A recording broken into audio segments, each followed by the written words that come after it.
A lot of people I found over the years were very self-conscious about, a hearing aid. It's kind of like a macho thing. You don't want to really yield to the fact that you have hearing loss, or your eyes are losing their ability, and you can't put the newspaper far enough away. Well, the same thing with hearing. I didn't want to really accept the fact that I was losing my hearing. Couples living together, as they get older, neither one is willing to admit. They say to the other one, your hearing is losing. No, it's your hearing is losing. They're actually adapting to the hearing loss. It's a matter of getting along with it and being in denial about their hearing problem. They would deny it because seemed like it was related to aging and growing older, and people wouldn't admit that they had a hearing problem. First of all, you get tired of saying, I beg your pardon. What? Could you repeat that? It's not only embarrassing because people say, hey, I said hello to you and I asked you a question. I said, well, I didn't hear. People would consider you rude. They would talk to you and you wouldn't answer. Did he say pig or did he say pick? So you sometimes have to reconstruct in your mind what you thought you heard. And that takes, it inhibits the ease of speaking and making sense of what people are saying. Or I'll say to a friend of mine, I'll say, excuse me, I didn't hear what you said. And then they'll start screaming at me. Oh, no, you don't have to scream, When you find yourself using that word, or somebody else says, do you know that you're saying what all the time?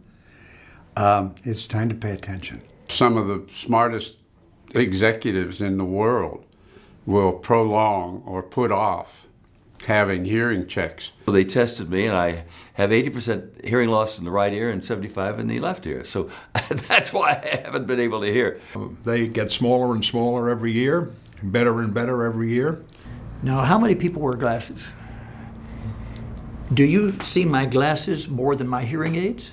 You can't see the doggone things, so there's no vanity involved here.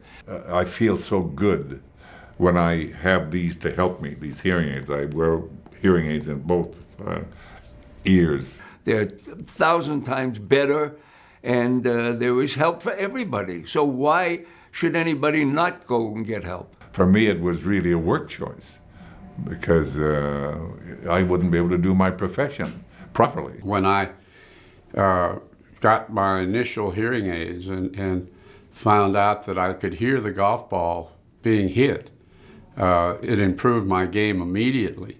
Why would you want to miss out on one of the most essential elements of living? People are not ashamed or not afraid to wear a hearing aid anymore. You probably can't see that I'm wearing hearing aids now. All the people that I know that wear hearing aids are very proud of it. They don't hide the fact. They say, yes, I'm wearing a hearing aid, and you should get one or two. If you're missing that, it's like missing a limb. Nothing is more beautiful than seeing a child or an adult who gets back his hearing and reconnects to sound and reconnects to life. I may have a hearing loss, but that hearing loss doesn't have me. Why I waited so long, I have no idea. It's very important, though, whatever your job is, to learn to hear those phrases like, this is a stick-up, and help! So if you have any hearing loss, I think the first thing you should do is get to the phone. And if you're really smart, you'll call the strikey people. Don't hesitate. Just do what you have to do to take care of the problem, and don't feel self-conscious because they've got it perfected.